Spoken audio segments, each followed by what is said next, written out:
Perkenalkan, kami dari kelompok 1. Di sini kami akan menjelaskan materi tentang cara penyelenggaraan kontak masalah.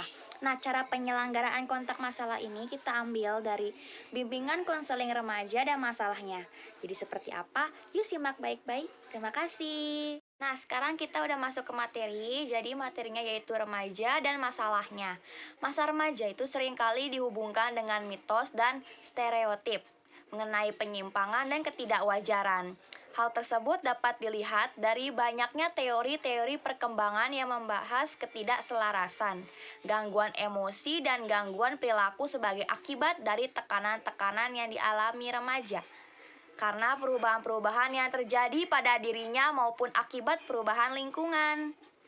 Sejalan dengan perubahan-perubahan yang terjadi dalam diri remaja, mereka juga dihadapkan pada tugas-tugas yang berbeda dari tugas pada masa kanak-kanak, sebagaimana diketahui dalam setiap fase perkembangan.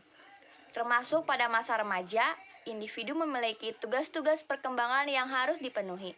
Apabila tugas-tugas tersebut berhasil diselesaikan dengan baik, maka akan tercapai kepuasan, kebahagiaan, dan penerimaan dari lingkungan. Keberhasilan individu memenuhi tugas-tugas itu juga akan menentukan keberhasilan individu memenuhi tugas-tugas perkembangan pada fase berikutnya.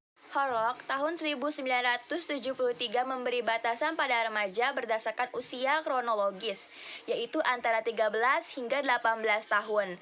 Menurut Thornburg tahun 1982, batasan usia tersebut adalah batasan tradisional, sedangkan Alan kontemporer membatasi usia remaja antara 11 hingga 22 tahun. Perubahan sosial seperti adanya kecenderungan anak-anak pra-remaja untuk berperilaku sebagaimana yang ditunjukkan remaja membuat penganut aliran kontemporer memasukkan mereka dalam kategori remaja.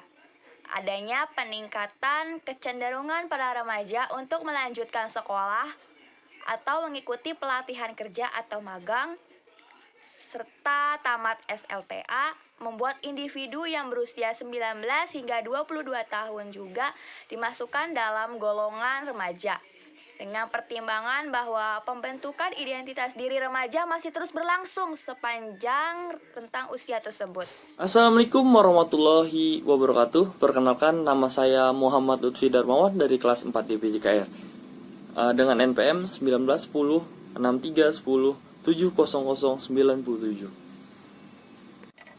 Di sini saya akan menjelaskan tentang cara penyelenggaraan kontak masalah pada bimbingan konseling remaja dan masalahnya.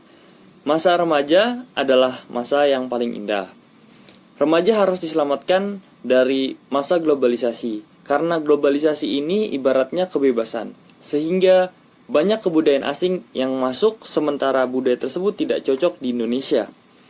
Generasi muda adalah tulang punggung bangsa yang diharapkan di masa depan mampu meneruskan kepemimpinan bangsa agar lebih baik. Dalam mempersiapkan generasi muda, sangat tergantung kepada kesiapan masyarakat, yakni dengan keberadaan budayanya. Teknologi menjadi terasa begitu dekat dengan manusia, terutama remaja, karena memudahkan manusia dalam melakukan sesuatu. Namun, seiring kali teknologi disalahgunakan untuk membuka situs-situs yang tidak seharusnya dibuka oleh remaja, sehingga rasa penasaran remaja mengakibatkan seks di luar nikah.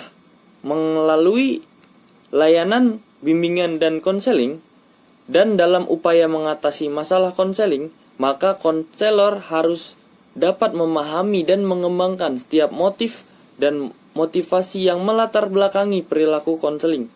Selain itu, seorang konselor juga harus dapat mengidentifikasi aspek-aspek potensi bawaan dan menjadikan sebagai modal untuk konselor dapat mampu menyediakan lingkungan yang kondusif bagi pengembangan segenap potensi bawaan konseling.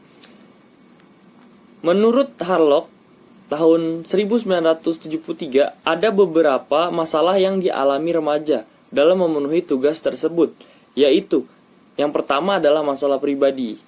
Masalah-masalah yang berhubungan dengan situasi dan kondisi di rumah, di sekolah, atau kondisi fisik, penampilan, emosi, penyesuaian sosial, atau tugas dan nilai-nilai.